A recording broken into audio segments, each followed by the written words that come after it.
బ్రిటిషర్లు బట్టలు సర్దుకోవడానికి సంవత్సరం ముందు అప్పటి వైస్రాయ్ భార్య అయిన షెర్లిన్ లిల్లీ అనే ఒక తెల్ల దొరసానికి తెలియని జబ్బు చేయడంతో మంచానికి అతుక్కుపోయింది.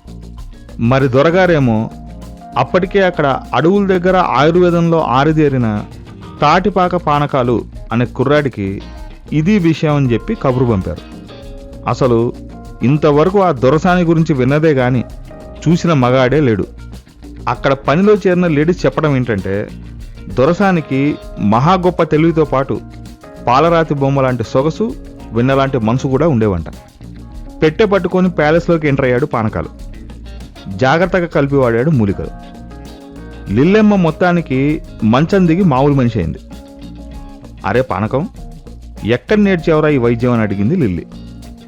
దానికి మనోడు, ఇది మా అడవి జాతి అరుదైన వైద్యం అండి, చెప్పడానికి కుదరదు అన్నాడు.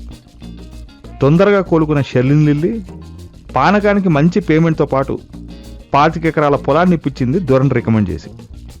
తర్వాత రోజుల్లో మూలికల మహాలయ అనే ఆయుర్వేదం సెంటర్ ఓపెన్ చేశాడు పానకాలు. ఇటు ఆయుర్వేదం క్యాష్ కౌంటర్తో పాటు అటు పొలానికి వచ్చే ఇన్కమ్ తోడై సరదాగా గడిపేస్తున్నాడు జీవితాన్ని. ఇదిలా ఉండంగా ఒక మంగళవారం మిడ్ నైట్ పొలంలో మంచం వేసుకొని కాళ్ళు ఊపుకుంటూ ఆకాశంలో చుక్కలను లెక్కేసుకుంటున్న టైంలో ఊరి చివరి నుంచి ఒకటే లౌడ్ స్పీకర్ల గోల. ఏంటబ్బా అని టార్చ్ తీసి బయలుదేరాడు. అక్కడికి వెళ్ళి చూస్తే ఇంకే ఉంది, ఎదురుగా కనపడింది సౌండ్ సిస్టమ్ సౌదామిని.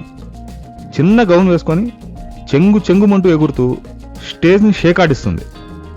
ఎలాగైనా సౌదామినిని ముట్టుకోవాలని స్టేజ్ చుట్టూ తిరుగుతూ కుర్రోల పాటలు, ఆ పిల్ల చుట్టూ సైక్లోన్లా తిరుగుతున్న విసిరిన కరెన్సీ నోట్లు. సౌదామిని ఏమో పెద్ద షేరాటో మరి, కాకపోతే కొంచెం కాస్ట్లీ. అయితేనేం పానకాలు పంచ పైకి గట్టేశాడు.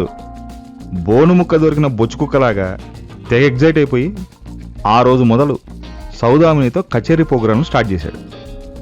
డోర్ కొట్టిన ప్రతిసారి డాక్యుమెంట్స్ రాబించుకోవడం మొదలుపెట్టేసింది చిన్నది. ఇహ నో సూన్ పానకం ఆస్తి మొత్తం సౌదామిని అభిషేకానికి సమర్పయామి. ఇంకేముంది, హుండీలోకి ఇంకా ఇంకమేం రావట్లేదని కౌంటర్ క్లోజ్ చేసి షేర్ ఆటో వేరే ఊరికి షిఫ్ట్ అయిపోయింది. ఇహ చేసేదేం లేక చేతిలో మిగులున్న ఆ మూలికల్ని కలిపి మళ్ళా మందులు తయారు చేద్దామని మరుసటి రోజు పొద్దున్నే లేచి పని మొదలుపెట్టే లోపల తెల్ల దొరసాని షెర్లిన్ లిల్లీ నుంచి ఒక లెటర్ వచ్చింది. అందులో ఇలా రాసింది, మిస్టర్ పానకం, నువ్వు చేసే ఆ వైద్యం వెంటనే ఆపి, అది మా పేటెంట్లో ఉంది అని రాసింది. పేటెంట్ అంటే ఏంటి అని తన ఆఫీస్ అసిస్టెంట్ అయిన సర్వమింగు అనే కుర్రడిని అడిగి తెలుసుకున్నాడు పానకం.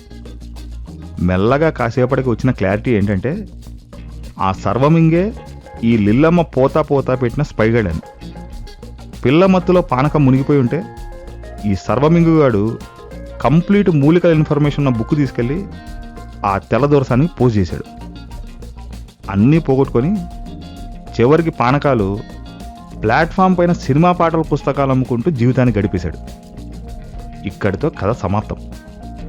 ఇక్కడ గమనించాల్సింది ఏంటంటే, మనలాగే పానకాలు కూడా లిల్లమ్మ తెలియగలది అనే పాయింట్ పక్కన పెట్టి సొగసు మనసు అనే పదాలను పట్టుకొని పిల్లిమొగ్గలేశాడు.